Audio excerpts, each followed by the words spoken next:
Everybody ready? More or less? Just about. I look best from a distance, you may want to step back. And the darker the better too, we found. Well, good morning. Thank you all for taking the time. It's a little easier to do this collectively. And the statement today is relatively brief. Yesterday, based on discussions with counsel with an EL and counsel with an IL, we elected to withdraw our appeal of the commissioner's valuation. We originally appealed that valuation number based on our concerns that local folks, that is developers and individuals who may have expended money for infrastructure and were owed for that infrastructure would be left in the cold. We wanted to clarify that as a function of the appeal. Judge Townsend, through an order this week, clarified that for us. And we believe that we're ready to move forward based on Commissioner's value and let Judge Townsend continue to do the work that she's done over time in helping us through this process. We're ready to own and operate a water company on behalf of the citizens of Missoula, and we are, as we have always been, ready to pay what commissioners have determined to be a fair price and move forward. And I'm happy to answer questions. How much is this going to impact the general fund for the city of Missoula? In terms of general fund, we don't believe there is a general fund impact. We have always considered expenses of acquisition a function of the utility itself. So we believe that we'll simply have the water utility take care of those expenses. We don't expect a general fund impact. Over time, it will likely be a positive impact. What are the steps that stand between the city and... Oh, there you are, Kayla, sorry. Hi, how are things on the floor? They're pretty cozy. Yeah. Kayla has the floor, Mayor. Stepping away. Besides the Supreme Court, what are the steps that stand between the city and acquisition? So I'll punt to Tasha, who will describe process a little bit. The judge would have to resolve some final numbers. Judge Townsend. Judge Townsend, yes, and before we reach a final judgment in the case. And then you would present a contract to the city council? Correct, yeah. So ordinance provides me the opportunity to provide counsel with a deal. And we would hope to have a deal that makes good sense based on everything that we've talked about over these many months. When? As soon as the judge is able to resolve issues, Okay. we hope. So has the judge ruled that they are allowing you to pull your appeal? The judge has not ruled on anything yet, Greg, with regard to the appeal. We haven't heard from her. And are the defendants able to make a play in court now that would prevent you from taking ownership besides the one pending in the Supreme Court? Tasha Jones, for the record. You know, we'll see what the defendants do. We received an email that they intend to file a motion with the court. We have not seen that yet. In response to our your motion, Thursday. our notice to withdraw the appeal. But recall that the defendants did not appeal the commissioner's award. The only appeal that was filed was the city of Missoula's appeal. And so that will be what Judge Townsend will be called upon to consider. Okay. I may be misinformed, but didn't Carlisle appeal to the state Supreme Court challenging Judge Townsend's condemnation ruling? There's an appeal. Okay, I wasn't sure. That's still yet to come, so there is another appeal. That's true. That Okay, is thank you. fully briefed and pending at the Montana Supreme Court. I see. Is there any definition of time that the Supreme Court might rule on that? The statutes set forth that they need to handle that appeal expeditiously, but there's no firm timeline for their ruling. I wonder what the definition of exponentially is. I think it's in the eye of the beholder. Can somebody maybe explain a little bit on this change in strategy? Because before Christmas, I know the appeal was filed almost like a placeholder, especially because the developer agreements and, there was a need to kind of preserve that question. What has changed from, say, where we were right before Christmas to today? Why the change in strategy? Why do we withdraw the appeal and get to where we are this morning? We had a ruling from the judge on developer agreements. Okay. Yeah. So you feel Is that confident? January 4th, is that one? Yeah, so you feel confident now that with that question resolved, there's no reason to pursue this additional trial next week? Correct. Is that characterized right? Okay. What was that ruling, Mr. Mayor? The ruling? Yeah, you said that she did rule on those contracts. So Judge Townsend ruled so our motion was to assume those developer extension agreements. Judge said those remain the responsibility of defendant.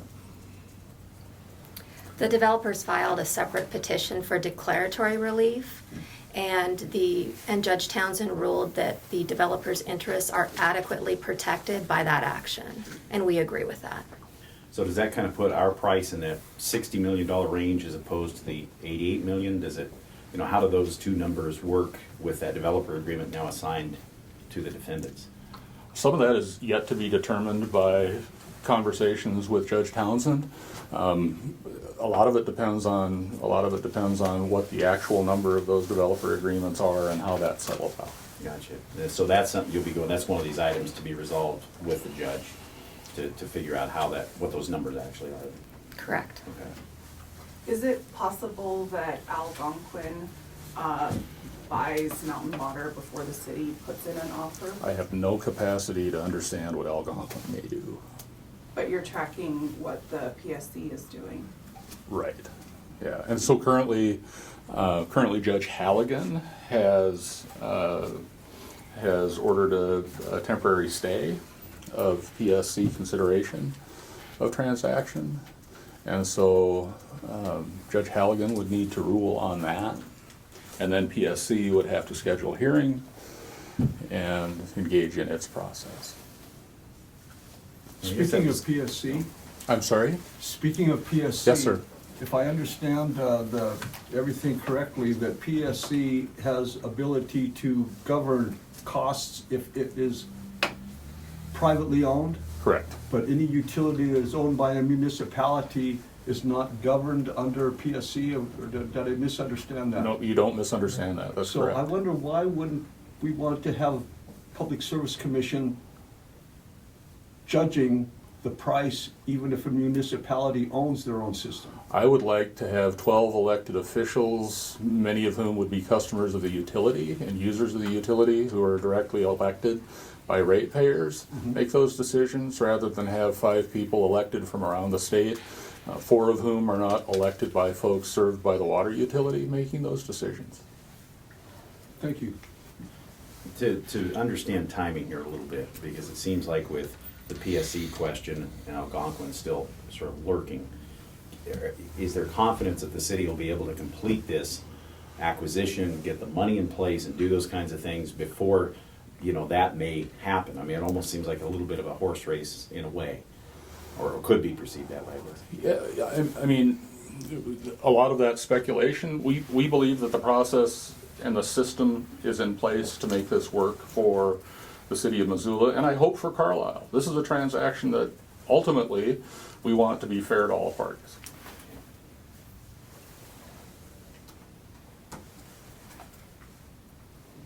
What has to happen then? You maybe you could run through that process again. So what are we looking at in the coming weeks here in terms of now that we're at this point? What happens next? Tasha. Yeah. There'll be some motions that are filed before Judge Karen Townsend to resolve. We'll await the appeal from the Montana Supreme Court, and then we'll move towards a final judgment. So the Supreme Court, that's a question that needs to be resolved before we start writing checks, basically. Correct. Yeah. Okay. Do you have an idea of the highest amount that you'll have to pay for Mountain Water if you get there, and then also what that would translate to into rates? In broad general terms, Kayla, what we have done is made some assumptions based on commissioner's valuation and made some assumptions based on what Carlisle has told us about developer extension agreements. We can afford it. We have a bank that's ready to help us pay for it. And we believe that we can own it, pay our bills, take care of employees, take care of customers, and do capital improvements without raising rates this year. Now, I will emphasize, as I have many times, we're going to raise rates eventually, just like Carlisle was going to raise rates, but we will do it for different reasons. And we likely will do it, we hope, in a more measured and tempered way. For us, it's all about system improvements and not about profit. And it's just a difference. Profit isn't evil, it's just a difference. And this is why statute allows for local governments to exercise the power of eminent domain on monopoly utilities like this one. And won't that be determined though eventually by Montana State Supreme Court? Yes, sir. Yeah. Well, what will be determined is whether Judge Townsend exercised her discretion correctly as she presided over this case. I believe that's why Carlisle appealed that, correct? Yeah. So I want to make sure I understand the timing here. So hypothetically, let's say that State Supreme Court comes out on March 1st, just as a working date, and then you have that ruling and it's in the city's favor. What kind of timing then would you look at to complete the deal? I mean, is it 60 days, 90 days, 6 months, a year? What's kind of the time range you're looking at if that ruling comes through favorably? So Tasha can correct me, but assuming that these rulings are favorable, assuming that there are no roadblocks, our hope is that defendants would be interested in consummating this deal as quickly as possible. I would think that, again, this is speculation, defendants did not appeal commissioner's ruling. So my hope is that they believe we're somewhere in the neighborhood of a fair price, that we can, through Judge Townsend, finalize details and move on. I mean, my sense of things is that Carlisle has wanted to sell the utility, and we want to buy it. So we have that mutual interest, I hope. Was there a chance that, although Dennis Bragg says he only plays a newscaster on television, hypothetical was a word he just used a minute ago, so hypothetically speaking, if Carlisle got what they wanted at 140 plus million, and there was another 22 million, if I understand the figures correctly, that would be added on to local developers, Twites, St. Pat's, and the others, so the cost might go closer to 200 million plus court costs, that are now, I think, estimated about 4 million, is that right? So I think the premise, sir, doesn't apply here. I think the hypothesis, as it were, we don't get there. Again, we've accepted the terms of the valuation commission. And Carlisle has it, have they? well, they didn't appeal the valuation commission's number. I thought that's what Monday's January 11th court was for. That's because we appealed. That was our appeal. But Carlisle. Defendants did not appeal the commissioners. Isn't Liberty Utilities a subsidy of Algonquin willing to pay 140 million is what I wondered. I don't know what they're willing to pay. Yeah, I mean, I know, we know what we think they're willing to pay for the entire system. But for us, at this point, this is what we hope is a conversation between Judge Townsend, defendants, and us, figuring this thing out. Thank you. Could you reiterate one more time for me, just where that 22 million, where does that go? Who's going to cover that, and what's the next step on that? All right, so we think 22 million, that's a rough number. And what the judge has said in her ruling of January 4th is that defendants are responsible for that. And we believe that the valuation commission believed that those developer extension agreements are part of the entire valuation. So we believe that the award, the just compensation should cover that on the part of the defendants. I don't speak for the defendants. Okay, so there's no likelihood that, you know, it's valued at 86 million right now, plus 22 million. There's no, it wouldn't ultimately hit 100 million that the city would have to cover if we had to take, if they were, the defendants ultimately weren't responsible. Based on our understanding of the judge's ruling, no. So 88 becomes the top end, right? I'm getting a little confused on the math, but I'm a journalist, so. The So developer am I. extension agreements are included within that number. Yeah, they're within that 88. That's right. As it stands today. Right. Yeah, Correct. because of her ruling on the 4th. Yes. Okay. What about the defendant's attorney's fees?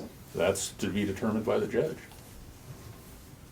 Mary Engen, this is probably a question better posed to Mountain Water or Carlisle, but since Judge Townsend has decided that the obligation will remain with the defendants, is there a possibility that the defendants will decline to pay the obligation to the developers? You're right, that's a question for the defendants. Yeah. What agreement do you have in place with the employees, Mr. Mayor?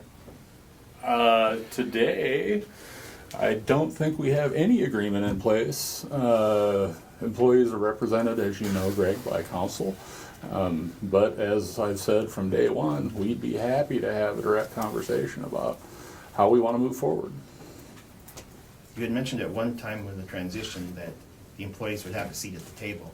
I guess, from my perspective, never knew where the table was. I'm not sure what your question is. Well, Maybe it's a statement. did you say that? Did I say what? That the employees would have a seat at the table? Oh, we for- said in for the court transition? we said in court during the transition, absolutely. Okay, so Yeah. where's the table, Mr. Mayor? I don't own the water company yet, Greg, but once we do, the table will be set. Okay. Question for Harry is we've looked back and we talk about where things are and how this has kind of unfolded, and I was thinking, strategy sessions 2 and 3 years ago. How is this is this pretty much played out as you had kind of envisioned? I mean, there's always wrinkles and different things that happen, but what's kind of been your impression as this is sort of unfolded to get us to where we are today? Well, based on my experience, I've not been involved in any litigation in any court in any state where it plays out just the way anyone envisions it. So there's always things that happen that you don't particularly expect. But by and large, I think the big picture here is that the city's objective of going forward to utilize the Montana statute, which permits an exercise of eminent domain to acquire private property that's necessary for public use. That has played out in the way in which I think the statute and the legislature that enacted it envisioned it. Water systems are specifically identified as one particular type of property that's subject to public domain, eminent domain rather. The steps are precisely the way they're dictated in the statute. A bench trial on public necessity, not an insignificant hurdle, but I think the evidence was fairly overwhelming based on the conclusions and findings that were entered. Evaluation determination by an independent and impartial panel of 3 commissioners. That's played out. We have the result. So there have been minor, not surprises, but things that you don't necessarily expect. It's never as smooth as you might wish. Certainly this has not been as economic as one would hope. It's been very expensive for a lot of reasons, including the way in which the parties chose to litigate it. But big picture, long answer to a short question, I think it's followed a course that's been appropriate, that's in compliance with the statute, in which the people of Missoula can look at and say, you know what, the system worked. And some confidence that statute, when the Supreme Court looks at it, that they'll hopefully feel the same way. Well, I don't think they'll have any opportunity or intention of of doing much with the statute, but what they'll be looking at is the findings and conclusions that the judge entered in June of this last year. And the issue there is whether her decision was based on credible evidence, whether she exercised appropriate discretion, and whether she made any error in entering those findings. My personal view, looking at those findings, is they are very comprehensive, they are very well informed, they are balanced, they are based on the evidence, and my expectation is that they would be affirmed on appeal. Thank you. And it's my understanding there will be, until that Supreme Court ruling is rendered on the necessity, there's no action going to be taken by the city? That may be your understanding. I don't have the ability to predict exactly what's going to happen in the future. I'm much better at predicting what's already happened in the past. The statute contemplates that after a preliminary order of condemnation is entered, the city is entitled to take steps to seek to take possession and to transfer the funds or funds sufficient. The city is elected not to do that from June until today. At the time the city decides to seek a final order of condemnation and transfer the funds into the court registry, that could happen. But as I sit here today, I don't know of any desire to do that in the near future. So I think you're not waiting for that decision by the Supreme Court. It could come at any day, is that Let me correct? put it this way. I don't disagree with what I heard the mayor just say, that his expectation is the Supreme Court ruling is something the city would want to wait to see before exercising that right. They're not waiving the right, but I think it's a practical matter. That makes sense to me. Yep. But it's his decision and the council member's decision, not mine. So the idea being wait until we know that before you start writing checks. Yep. In fact. That's the next step. And then that might take years. Well, 1980, I remember that there was, the city was going to take over Mountain Water, and I think Mountain Water had a pretty equitable offer. But if I remember right, it took like a couple of years before the Supreme Court ruled on that, which my memory doesn't serve me as good as it probably should, but yeah, I wouldn't use that as a gauge of how the Supreme Court is going to act in any other case, including this one. You're right that none of us have the ability to tell the Supreme Court you must rule by a certain deadline. What I can tell you is the statute expresses a presumption that the case will be expeditiously handled by the courts. I expect the Supreme Court probably is going to abide that. And the matter is fully briefed on public necessity. It's in the hands of the members of the Supreme Court, and they can rule any time. I As soon understand. as they're ready. I think the only thing I can tell you is I expect they're going to rule after they feel they're fully informed, they've analyzed the briefs, and they've come to a consensus decision.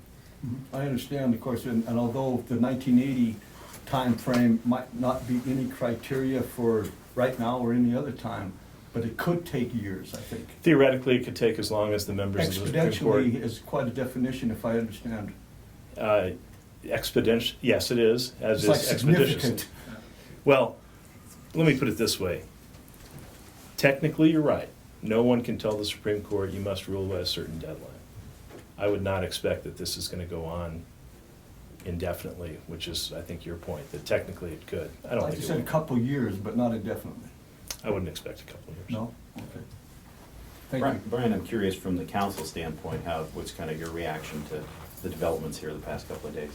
I think it's been commented on accurately, and I don't think I have anything to add to it. I think it's been laid out accurately, and I'm encouraged to keep moving this forward.